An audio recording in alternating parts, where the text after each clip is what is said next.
ഇറാന് അവിടെയുള്ള ഒരു ഡെമോക്രസി അല്ല, നമുക്കറിയാവുന്നത്. ഇപ്പോൾ 2009, 2020, 2022 ഈ സമയത്തൊക്കെ അവിടെ വലിയ പ്രൊട്ടസ്റ്റുകൾ നടന്നു. ഈ ഇറാനിനുള്ളിൽ IRGCക്ക് ഒരു പ്രത്യേക വിങ് തന്നെയുണ്ട്. ഉള്ളിൽ ആരെങ്കിലും പ്രൊട്ടസ്റ്റ് ചെയ്താൽ, യുവാക്കളായിക്കോട്ടെ സ്ത്രീകളായിക്കോട്ടെ ആരായിക്കോട്ടെ, പ്രൊട്ടസ്റ്റ് ചെയ്താൽ അവരെ അടിച്ചമർത്തുക, ജയിലിലിടുക, വേണമെങ്കിൽ കൊല്ലുക. ഈ ഒരു അപ്രോച്ചാണ് അവരുടെ ഗവൺമെൻറ് എടുക്കുന്നത്, അൺഫോർച്ചുനേറ്റ്ലി. സോ അങ്ങനെ നടന്നുകൊണ്ട് തന്നെ ഇപ്പോൾ അവിടെ ഒരു വലിയ ഫാക്ഷൻ ഇല്ല.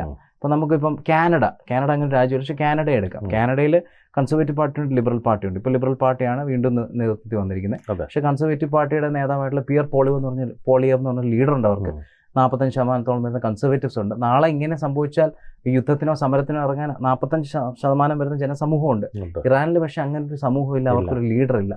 ആ ലീഡേഴ്സ് ഉണ്ടായിരുന്നു, പക്ഷെ അവർക്ക് എന്ത് പറ്റിയെന്ന് വെച്ച് കഴിഞ്ഞാൽ കഴിഞ്ഞ ഈ 10-15 വർഷത്തിലെ അടിച്ചമർത്തൽ കാരണം ഒന്നെങ്കിൽ അവരെല്ലാം ജയിലിലാണ്, അല്ലെങ്കിൽ അവരെല്ലാം മരണപ്പെട്ടിരിക്കുന്നു, അതും അല്ലെങ്കിൽ അവർ നാട് വിട്ടിരിക്കുന്നു.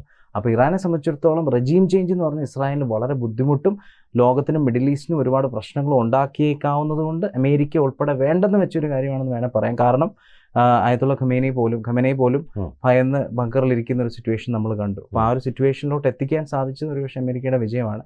കൂടുതൽ വാർത്തകളും വിശേഷങ്ങളും നിങ്ങളിലേക്ക് എത്താൻ ABC മലയാളം സബ്സ്ക്രൈബ് ചെയ്യുക, ബെൽ ബട്ടണും അമർത്തുക.